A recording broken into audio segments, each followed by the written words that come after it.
Welcome back, League fanboys and fangirls, to Running Down Mid. As always, I'm Exile, and with me is my right-hand man, Funzy. And, MSI Play-in stage is done. It's over, and now on to the actual tournament, which is like 2.5 weeks long. And, hey, North America is still in it. Yay! Yay! So, we made it to the group phase.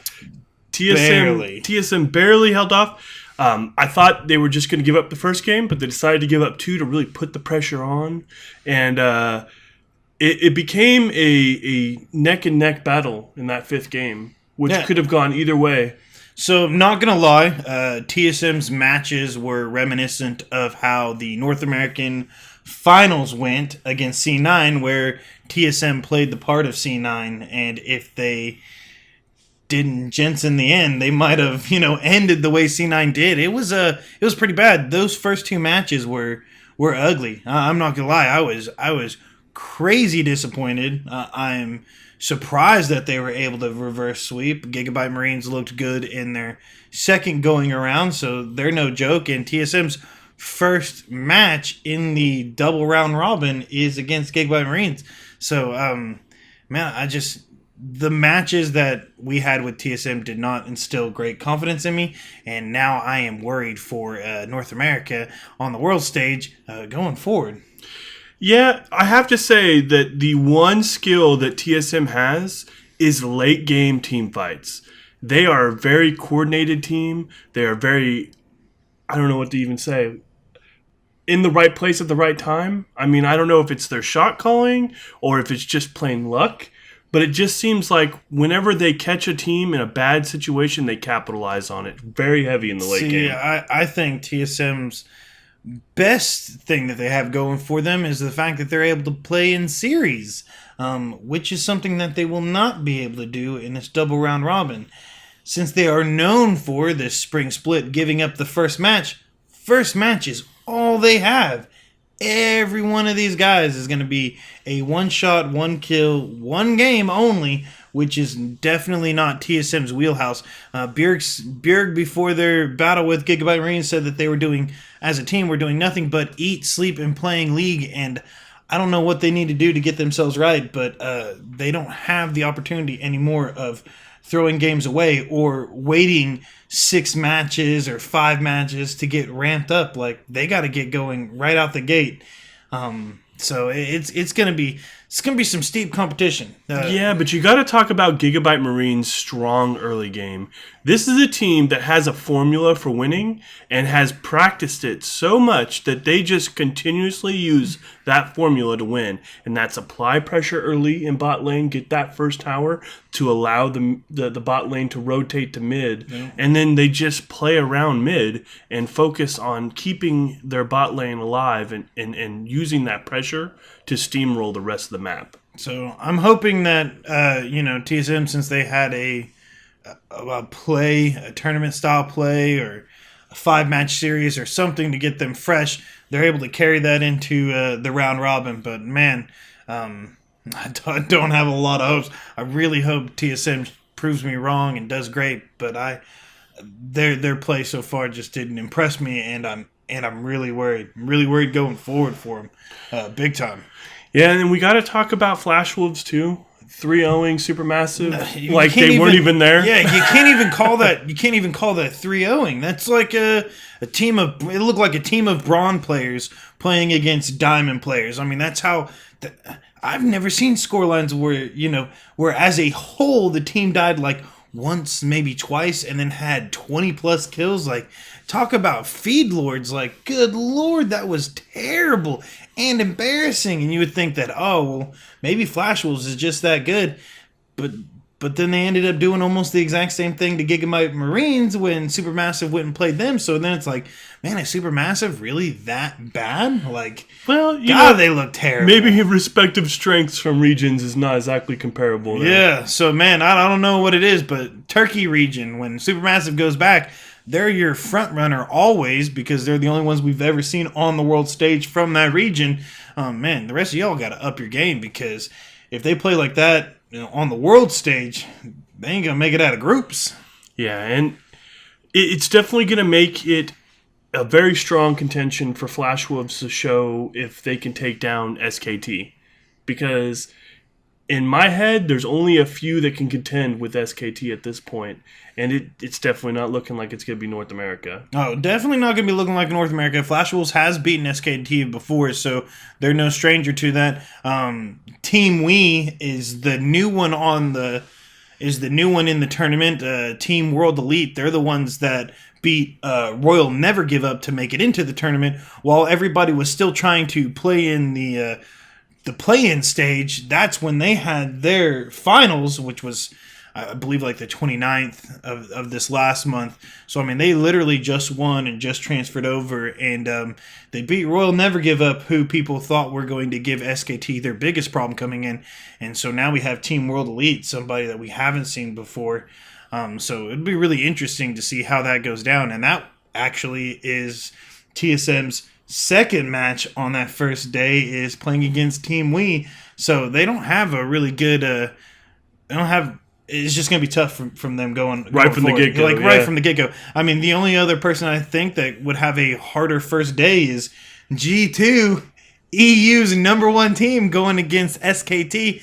And if EU ever wanted a chance to prove me wrong, prove the world wrong, and say, hey, look at us, G2, we're the gods that can bleed sometimes. Like, if they can really show that they're all that in a bag of chips, they're going to have to come out and stick it to SKT. If they go out and belly up, man, they're the EU that I expect and the EU I know. And at least I know that North America is going to get at least 2 wins out of this staging. Yeah, and, relative strengths, as long as they can make it out of groups, that's all I care about, because that gets us a better seeding when it comes to Worlds. When it comes to Worlds, yes, because now apparently that's all that matters here is your splits and how you perform at MSI. And so, man, I really hope so. I mean, I want. It's hard for me to cheer for TSM because I'm not a TSM fan, but I am a North American fan, and I want to say that our boys know how to play on a world stage, and so I really need TSM to win. It was just this time last year where we were cheering on CLG, and although they got 3-0'd by SKT, they at least made it to the finals. Yeah. So anything can happen. Stranger things can have happened. Anything can happen. It's easier for me to cheer for Afromood, though, than it is for Bjerg. I don't know. Something about you TSM boys just... it's really hard for me to get behind that team. It's like, because every time your team faces them in the finals, it's they get like shut down. It's like the Patriots of North America League. I really hate seeing TSM all the time. 1 billion and one fanboys and every freaking final with this team. But man, yeah, Flash Wolves was on top. They look stout and ready to go. I don't know if any of these teams have had a chance to scrim or what, but it is going to get hot and heavy really, really fast. It's a double round robin, so if people don't know what that means, basically each team's going to play 14 matches. You're going to play everybody that there is in the main tournament twice, and that's all you get. And then the top 4 teams move out, and then after the top 4 teams, then it's down to the top 2, and then the number 1. So it's about 2.5 weeks, because I think they're just going to spread the double round robin. I'd have to look again, but I'm pretty sure they're going to spread the double round robin between basically 2 weeks. I thought the group phase was just this weekend. This week I think it's and one then time. Next week is quarterfinals or semifinals and then finals. Man, and then third place match. I want to say that I was pretty sure that it was once time around this week and then once time around next week. I could be wrong. It's been a while since I looked at the tournament bracket, but it starts Wednesday, hot and heavy. G2 versus SKT, which is 2 heavy favorites. A lot of people are touting G2 as being a great world contender, which I can't believe anybody's ever saying that out of a EU team, especially. They have a new coaching staff. I mean, the way that they've been performing on the world stage these last couple of times, especially last Worlds and last MSI. I mean, they've been no shows everywhere. So, who knows? A lot can change in a year, though. Perks and the boys, they might be able to take it to him. I know that my heavy favorite for winning MSI is the heavy favorite always. SKT is I gonna repeat. When you have Faker and he's the best player in the world, and I mean their team is strapped. Following Faker's first world championship, he had a whole year where he slumped. So I mean, I'm just maybe saying, they got complacent. Maybe who knows? Maybe they're not. Maybe they're not as practice hard. I highly doubt it They because brought over that American Thunder Hooney. yeah, and they brought him back, so he's back on the team and he rotates, and everybody on SKT, everybody knows their names. Those guys are common knowledge in any league and in any region. SKT is the pinnacle of the LCS right now, and until somebody's able to beat the world beaters, it's going to be really, really hard. It would be interesting to see somebody else other than like an RNG or somebody like that, a team we, but right now we got to make it out of groups. Yep. So TSM, if I have any advice for you, TSM, it's one game at a time, and you have got to throw that old play like it's game 5. Yeah, play like it's game 5, for crying out loud, please. So, Jesus. Speaking of TSM, Reddit is blowing up right now. Do you think Doublelift coming back on the team and rotating between Wild Turtle and Doublelift is going to be a positive thing for TSM or negative? Because everybody's talking about it right now. Everybody is talking about it, and I'm going to give you my honest to God, zero joking aside opinion on this, and that is there's going to be no rotation. There's no rotation. I particularly make fun of Wild Turtle quite a bit.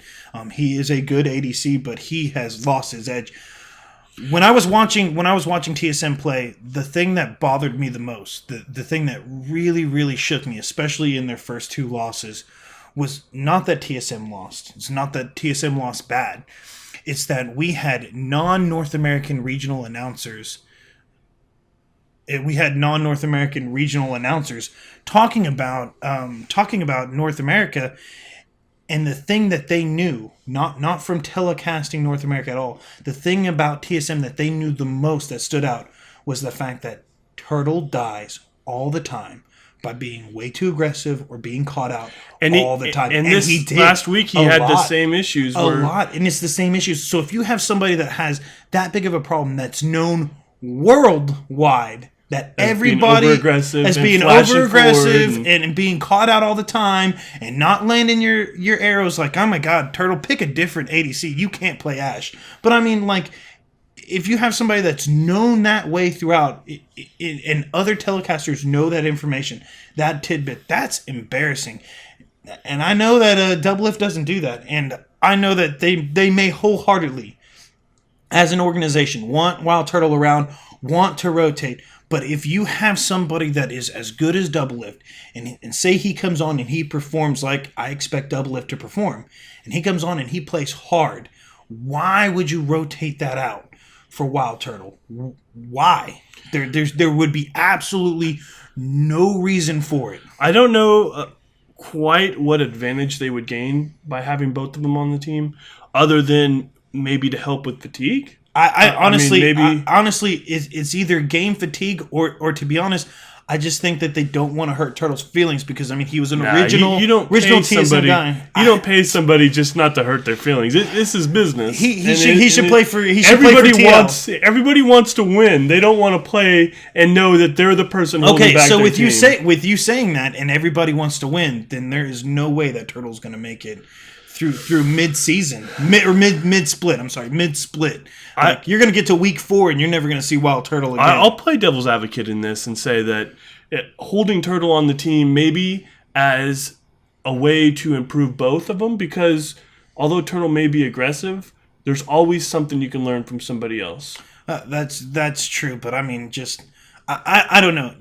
I think of like the mental aspect of it, and when you have a guy that is, you're literally living in their shadow, and you think, oh, I'm going to try to peek out of their shadow and be my own, and the dude comes back and he is breathing on your neck, like it's hard to shake that. I've seen interviews though with Biofrost saying that although he's playing with Wild Turtle, he's learning a lot more, and that's because they picked him up as a rookie and he's only played with Doublelift. Yeah. But it's those play styles, and I think that may be the biggest factor with why the bot lane has been so soft, is that Biofrost is also having to adjust his gameplay Nah, to match. I just think with the shot calling and the team leadership, or the co-shot calling and team leadership that you get from Double Lift, the excellent gameplay and the fact that he's in laning phase, our best ADC in NA, like the king of solo queue. honestly, like Double Lift, you want to come to C9? I mean, I let him rotate with Sneaky. I love Sneaky. You know, Sneaky's my boy, but man, who wouldn't want to take Double Lift? Who wouldn't want him on their team? I mean, TL paid him handsomely just to keep him from getting relegated. So, I mean, he's worth every penny, and the guy's good. I don't see. You can lock it in. You can quote me on this. I don't see the TSM rotation with Wild Turtle past, week 4 of Summer Split, unless Wild Turtle dies or has a heart attack, God forbid. But say something like that happens, then maybe you see Wild Turtle a little bit more. The caster curse. You have doomed him. Yeah, I highly doubt it. I'm sure it's gonna break his wrist. I'm sure Wild Turtle will come back and get 1,000 kills in one split and be the world's greatest. We'll find out. Shut that one guy down on YouTube. We'll show that he probably was shooting roids or something, getting better, stronger fingers. His 2 fingers will have abs on his mouse button. It's ridiculous. Well, that's going to be it for this week. Drop a like and comment. Let us know what you think is going to happen with the first group stage matches, because, it's up in the air right now.